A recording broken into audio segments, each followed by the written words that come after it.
Welcome to the Ontario Mortgage and Real Estate Insights podcast, your go-to source for the latest developments, trends, and regulatory changes in the industry. I'm your host, Steve Hamoan, here to provide you with insights sourced from reputable news outlets to help you stay informed and make well-informed decisions. This podcast is brought to you by Real Approved Inc., a trusted mortgage brokerage dedicated to helping Canadians achieve their homeownership dreams. Visit realapproved.ca to learn more about how our experienced team can assist you with your mortgage needs. Let's dive into today's episode. Today, we're kicking things off with a significant report from the Canada Mortgage and Housing Corporation, or CMHC, which has noted a surge in mortgage insurance demand. This increase has been attributed to a combination of falling interest rates and new federal mortgage rules. That's right, Steve. The CMHC's quarterly financial report shows that transactional homeowner units reached 28,132 for the first half of the year, which is a 28% increase compared to the same period last year. It's heartening to see more people securing homes with this insurance support. It is indeed an impressive jump, Janine. Michelle Tremblay, the Chief Financial Officer at CMHC, expressed optimism about this increase, noting that it's a sign of a strong housing finance system in Canada. The introduction of 30-year amortization periods on insured mortgages has clearly played a role here. Absolutely. And with borrowing costs declining, it's no surprise that we're seeing more activity in the housing market. However, it's important to note that multi-unit residential insurance volumes remained robust, even though new construction numbers showed a slight decrease. The numbers are telling, Janine. Multi-unit residential insurance volumes hit $31.4 billion in the first half of 2025, which is a marginal increase from last year. New construction accounted for a significant portion of this demand, though it did see a slight dip compared to 2024. And while the market is active, we should also acknowledge that the housing market is showing signs of cooling. The average MLS home prices have dropped by 2% to $668,000. And sales have also decreased by 2% year over year. It's a dynamic landscape out there. True, and despite these fluctuations, mortgage arrears have remained historically low. They're at 0.30%, which is only a slight increase from the previous year and still well below long-term trends. CMHC's net income of $853 million for the first half of the year also indicates stability. That's a good point, Steve. The government has been increasing its housing program spending, with significant boosts to the Housing Accelerator Fund and the Canada Community Housing Initiative. However, this was partially offset by reduced funding for some other housing funds. CMHC's mortgage insurance capital stands strong at $11.9 billion, representing 195% of the minimum capital requirements. With insurance coverage on nearly 20% of Canadian residential mortgages, totaling $452 billion, it's clear that CMHC plays a crucial role in the housing market. While Ontario and British Columbia have traditionally been the powerhouses of real estate in Canada, 2025 has brought a surprising shift. The Prairie and Atlantic provinces are now leading the way in real estate growth. That is a fascinating development, Janine. According to a new report from RE/MAX, Saskatchewan in particular has seen a record-breaking June. Home sales increased by 6% year over year, and the residential benchmark price hit a new high of $370,700. That's an 8% rise from last year. Yes, and it seems the growth is fueled by a combination of affordability and a growing job market, which is attracting new residents to the province.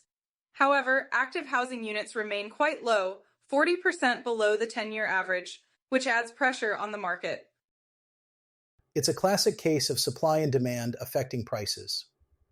Chris Garrett, the CEO of the Saskatchewan Realtors Association, noted that some markets experienced price growth as high as 16% year over year. These numbers reflect both the challenges and opportunities in the region. Newfoundland and Labrador are also seeing impressive gains. The composite benchmark prices there surged nearly 11% year over year, reaching $325,000 in June. Home sales in the Atlantic province rose by more than 13% in the first 6 months of 2025. That's significant, Janine. The growth spans across all property types, with single-family homes, townhomes, and apartments all seeing notable increases. It seems that this regional shift is providing more affordable options for prospective home buyers, especially with the falling home prices in Toronto and Vancouver. Manitoba is another top performer, driven by population growth in Winnipeg and Brandon. Home sales there exceeded the 10-year average by more than 5% in May. The average home price increased by 10.5% to $410,233. It's heartening to see such robust market activity.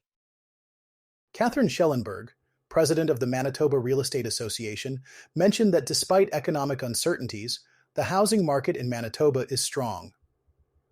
The year-to-date average home price has exceeded $395,000, up 8% from last year, even though new listings are slightly below the 5-year average.